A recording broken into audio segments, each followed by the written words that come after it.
akaapiza wana wa Israeli akisema, hakika Mungu atawaangalia nyinyi na mutabeba mifupa yangu toka hapa.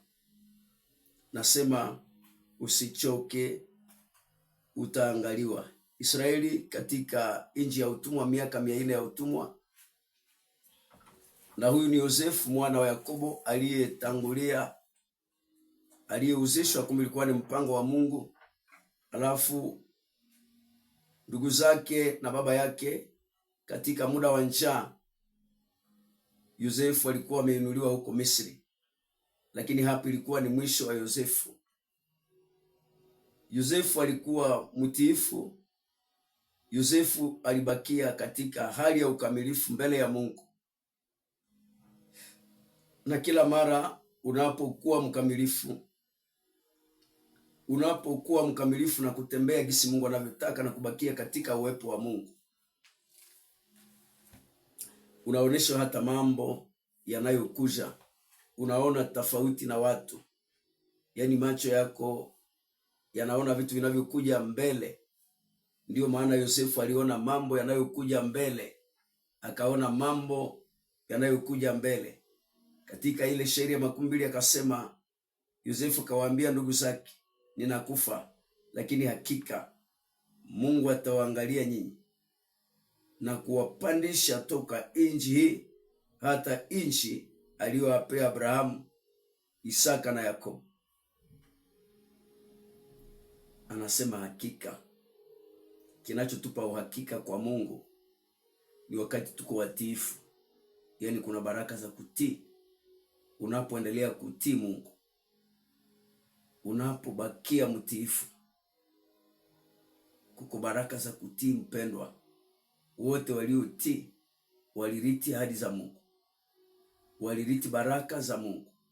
Ziko ahadi mbele yako, kusudi zifikie. Inakuomba kutii, inakuomba kubakia katika barabara ya ahadi. Ni wakati unabakia mtiifu.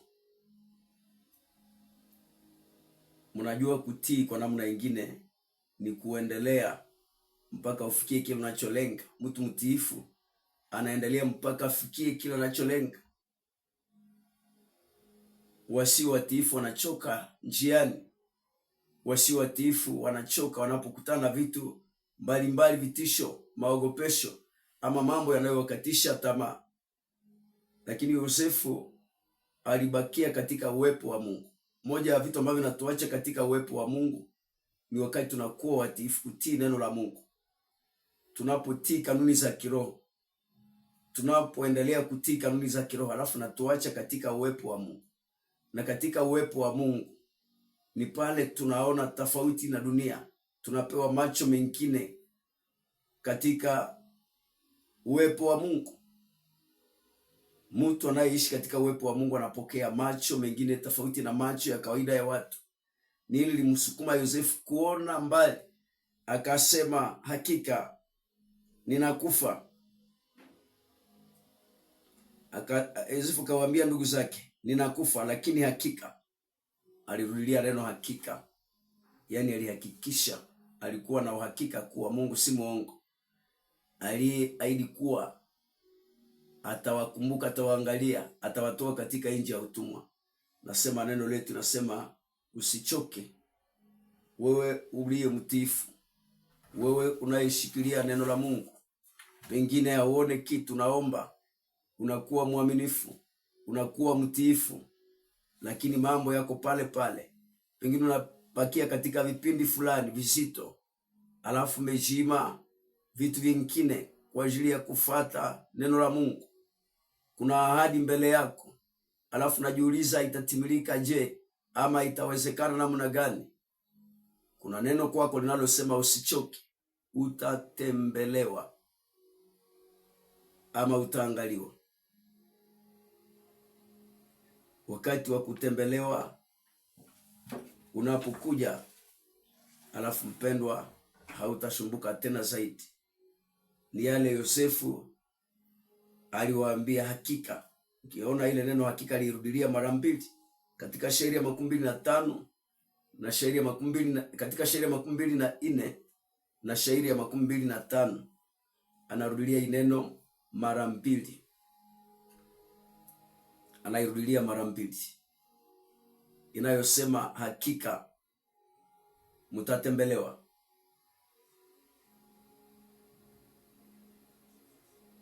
Katika shairi ya 25 Biblia inasema Yosefu akawaapiza wana wa Israeli akisema, hakika Mungu atawaangalia nyinyi.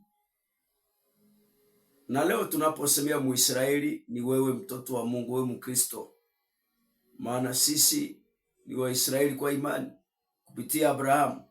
Sisi ni warithi wa baraka za Mungu, sisi ni warithi wa ahadi za Mungu.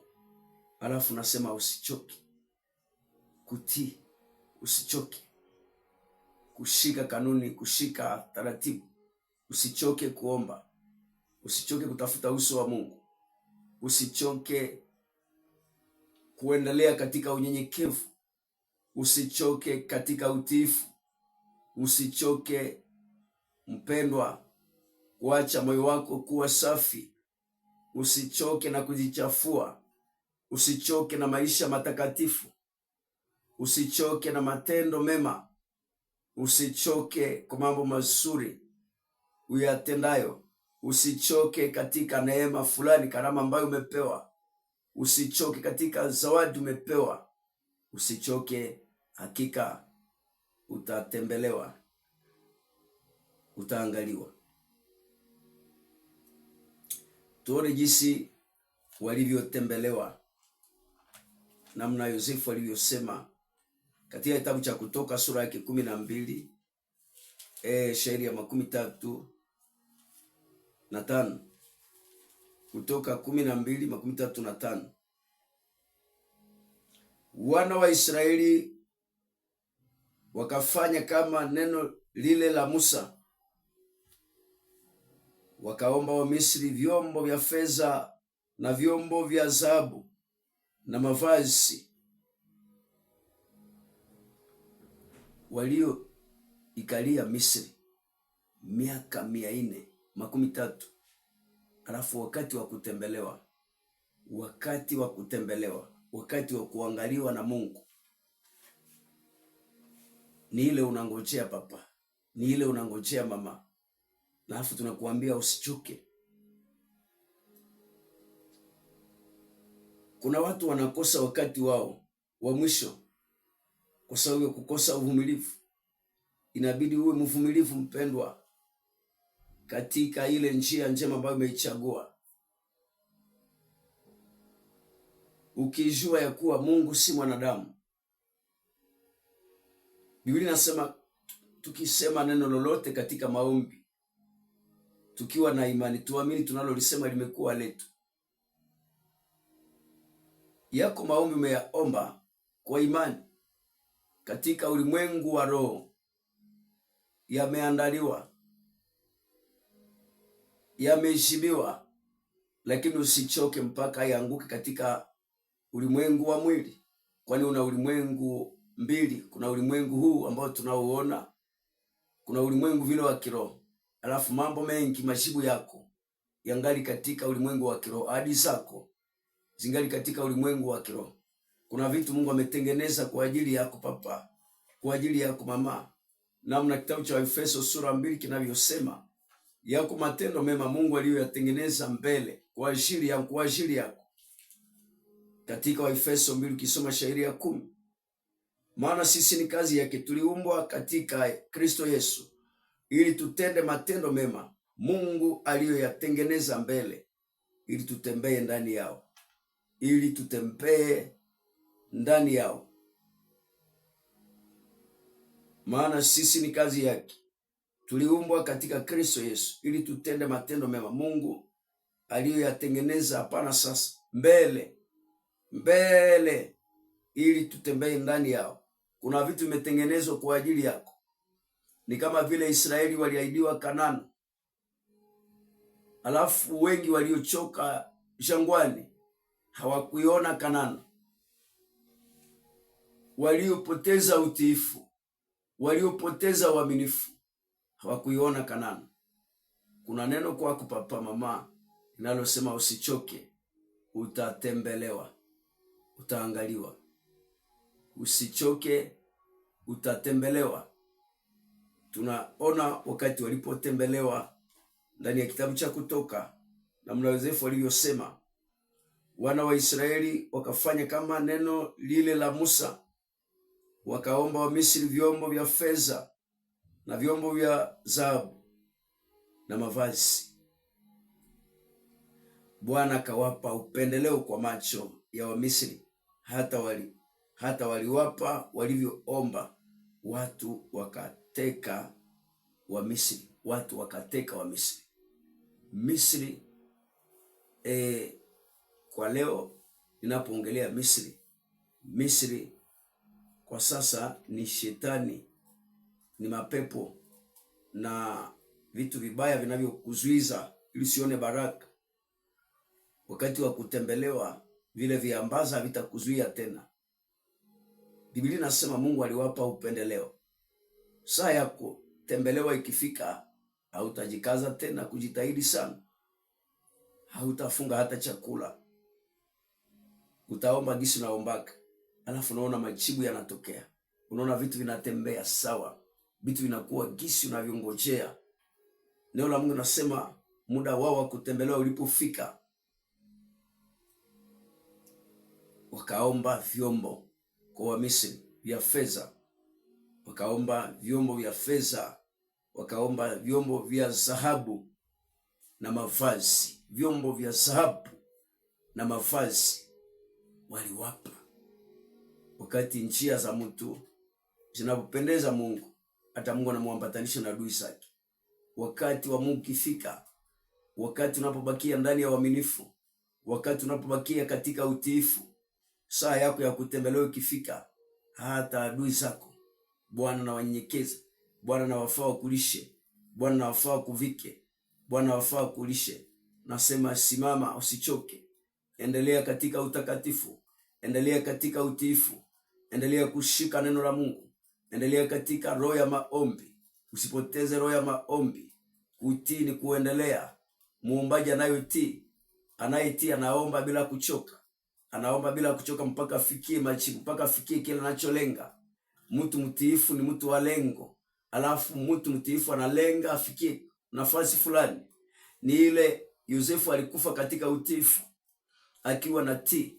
Na ndio maana alisema hakika ninakufa, lakini mtatembelewa, mtaangaliwa.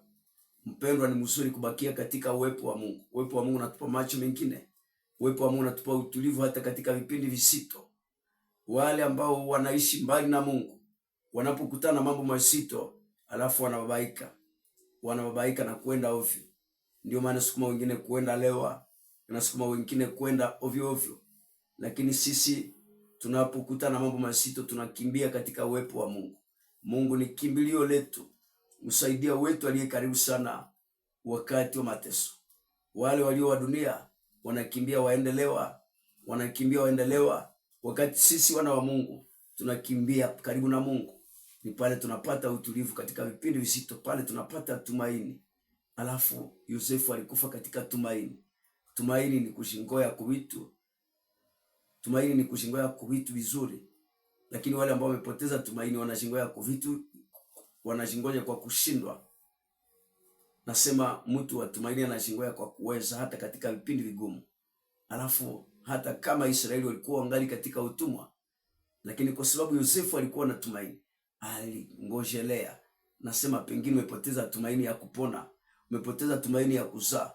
Usichoke wakati wa kuangaliwa huko tasa iko. Usichoke wakati wa kupona yale magonjwa unakuja, utatembelewa. Pengine huko dada umechoka kuomba, lakini nakuambia kuna neno nakuambia usichoke. Wakati wa kuangaliwa uko mbele yako. Wakati wa kuangaliwa uko mbele yako.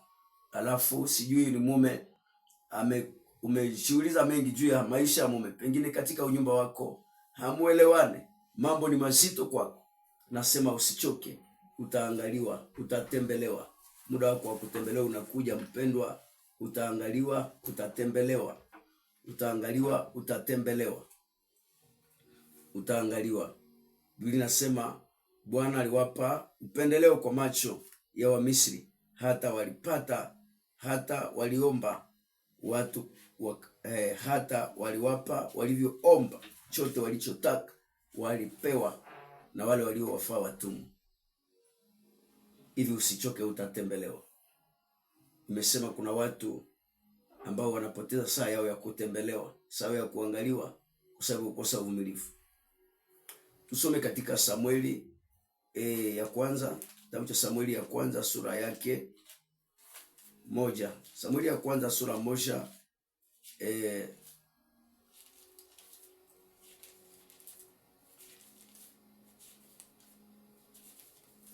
shairi ya 13 na kuendelea.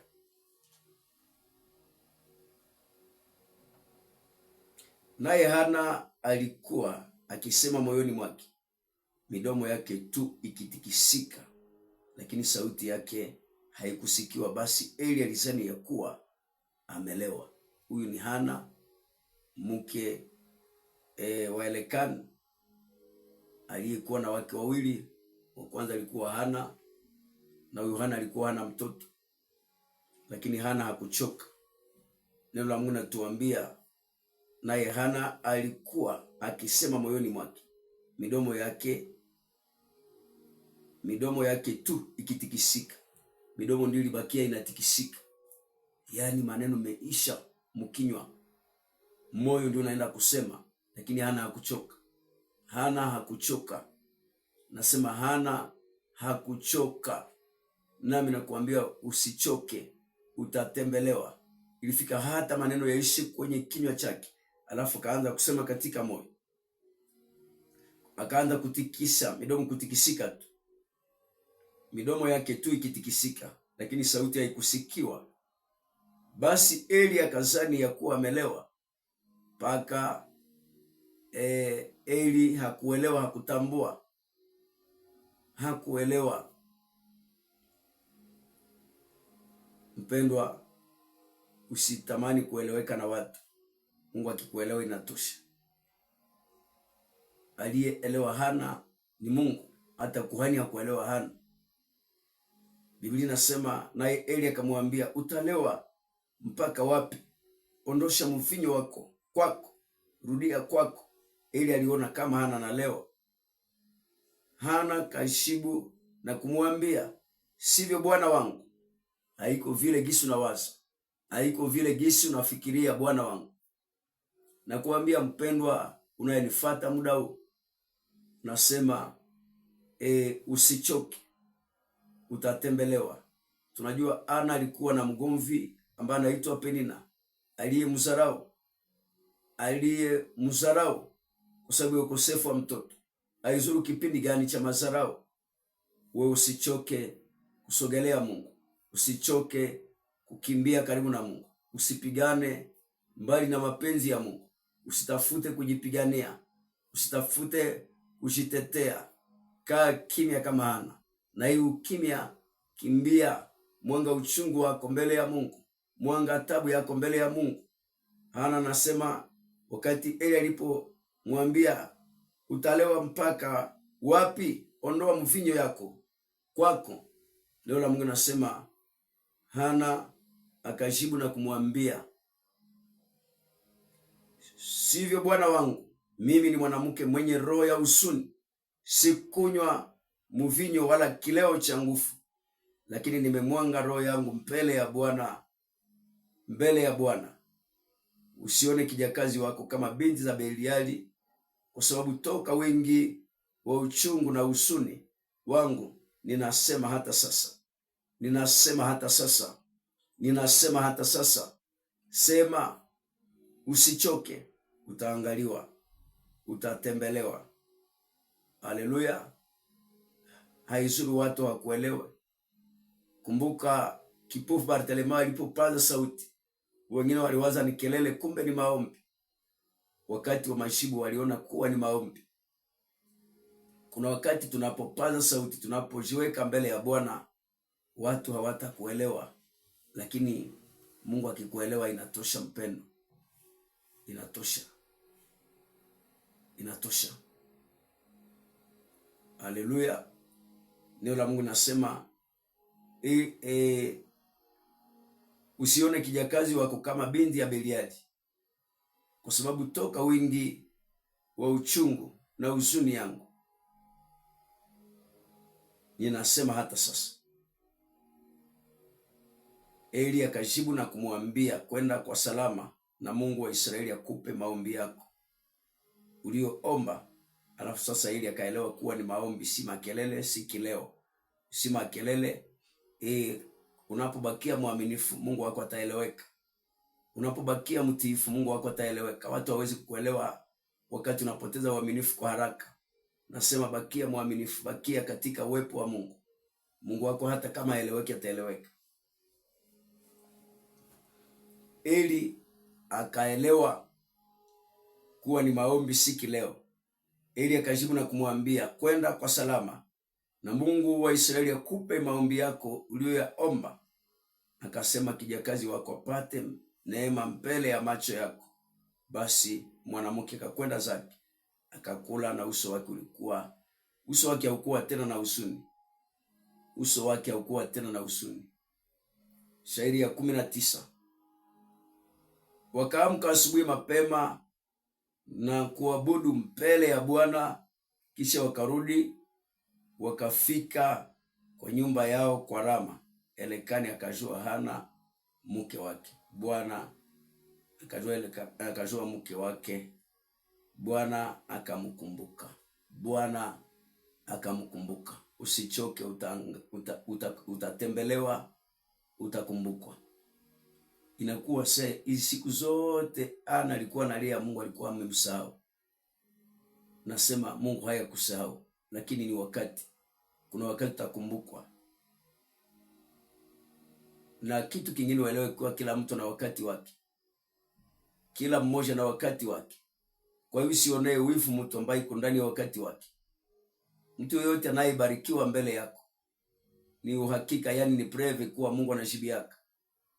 Ukiona mtu mnaomba limoya alafu anajibiwa mbele yako, nasema jifunze kufurahi na wanaofurahi. Jifunze kufurahi na wanaofurahi. Kuna wakati wa kila mmoja wa kuangaliwa, wa kukumbukwa, wa kutembelewa. Hivyo usichoke. Hana hakuchoka. Yosefu aliambiwa na Waisraeli wasichoke, hakika wataangaliwa. Na kweli muda wao wa kuangaliwa ulifika, na mimi nakuambia usichoke. Usichoke kuombea ule mtoto mwenye asiki yake. Usichoke kuombea mume ule, mipango yako ile. Usichoke. Saa yako ya kutembelewa inakuja, iko mbele yako. Saa ya kutembelewa iko mbele yako.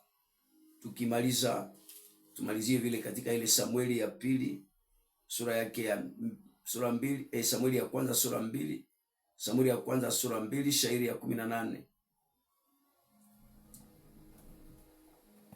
Lakini Samueli alitumikia Bwana akiwa mtoto mwenye kuvaa efodi la kitani.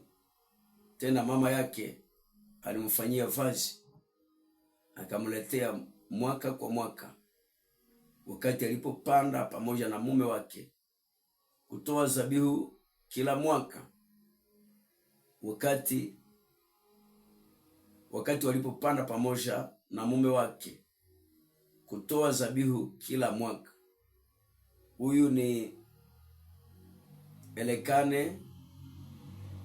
Wakati Hana alipozaa Samueli, alipokumbukwa akazaa Samueli, na sababu alikuwa ametoa naziri ya kuwa atamtoa kwa Bwana siku zote za maisha yake. Atakapoachishwa maziwa atamtoa kwa Bwana. Alafu alipofaa hivi, neno la Mungu nasema mwaka kwa mwaka alimletea mtoto kivazi. Tena mama yake alimfanyia kivazi, akamletea mwaka kwa mwaka, wakati alipopanda na mume wake kutoa zabihu za kila mwaka. Eli akabariki Elikana na mke wake, wakaangaliwa tena, akisema, Bwana akupe uzao kwa mke huyu, kuweka pahali pa yule aliyeletwa kwa Bwana. Kisha wakakwenda kwao, naye Bwana kaangalia Hana akachukua mimba, akazaa wana 3 na binti 2. Mtoto Samueli akakuwa mbele ya Bwana. Usichoke. Ana hakuchoka hata nyuma ya kutoa Samueli kwa Bwana. Aliendelea katika taratibu ya kutoa zabihu kila mwaka. Umechoka kutoa, pengine ulikuwa na roho ya utoaji, umechoka pengine sababu hakuona kitu. Kuna wengi walikuwa wanatenda matendo mema alafu wamechoka. Kuna wengi walikuwa wanaimba, wamechoka. Kuna wengi walikuwa wanatumikia Mungu kwa bidii, wamepoteza bidii. Mpendwa, usichoke, utaangaliwa. Nasema usichoke, utaangaliwa. Usichoke, utakumbukwa. Hana na Elikana hawakuchoka kutoa zabihu kila mwaka, hata nyuma ya kutoa Samueli. Ilifika wakati Biblia inasema katika ile shairi ya 20, Eli akabariki Elikana na mke wake, akisema, Bwana kupe uzao kwa mwanamke huyu, kuweka pahali pa yule aliyeletwa kwa Bwana. Kisha wakakwenda kwao, naye Bwana kaangalia Hana. Nasema usichoke, utaangaliwa. Na wakati wa kuangaliwa ukifika, alafu mpendwa, hautahangaika tena sana. Elikana hawakushumbuka tena, kwa sababu ilikuwa ni wakati wa Mungu. Wakati yako iko mbele papa. Wakati yako iko mbele mama. Wewe ambaye umebakia mwaminifu. Wewe ambaye umekuwa mtiifu ndani ya ndoa. Umekuwa mtiifu ndani ya kazi, ndani ya huduma, ndani ya maombi, umebakia katika ukamilifu. Umevaa roho nyingine kama Yoshua na Kalebu, waliovaa roho nyingine alafu wakawa warithi wa baraka, wakarithi ahadi za Mungu. Ziko ahadi mbele yetu kanisa. Ahadi ziko mbele yetu. Alafu usichoke. Wakati wa kukumbukwa uko mbele yako, wakati wa kuangaliwa. Mungu akubariki na kupe roho ya kushimama tena. Muda ukifika wa kutembelewa, neema ya Bwana itakushindikiza. Neema ni uwezo. Neema inatufanyia vitu vilivyo vizito kwa urahisi. Alafu usichoke, utatembelewa. Pale ulipo, acha tuombe juu ya neno la asubuhi ya leo. Baba, ninakushukuru sana kwa ajili ya wapendwa walio mbali na karibu. Ninaombea ubaba, umama, ninaombea watumishi wako wote, wale ambao wamekuwa waaminifu, wale ambao Bwana wamebakia kwenye msimamo, kwenye zamu yao. Naomba Bwana wasichoke, maana utawaangalia, maana utawakumbuka. Siku ile ambayo umeiandaa, siku ile ulioichunga sana kwa Israeli, uliangalia ile siku ilipofika, haikupita. Kuna siku ambayo umeichunga kwa baraka za huyu mama, huyu baba, huyu dada, ambayo haitapita ikifika. Na muombea roho ya kuendelea katika imani, katika jina la Yesu. Na muombea roho ya kuendelea katika upendo, katika jina la Yesu. Na muombea roho ya kushitawi katika neno lako, kwa jina la Yesu. Naomba neema yako izirike mbali na karibu, katika jina la Yesu.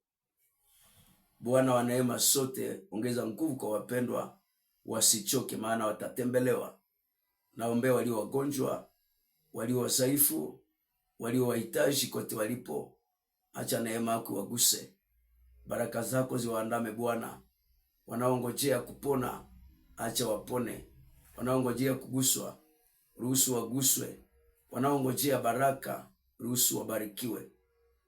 Acha itokee jinsi tumeomba, katika jina la Yesu Kristo. Amen. Mungu akubariki.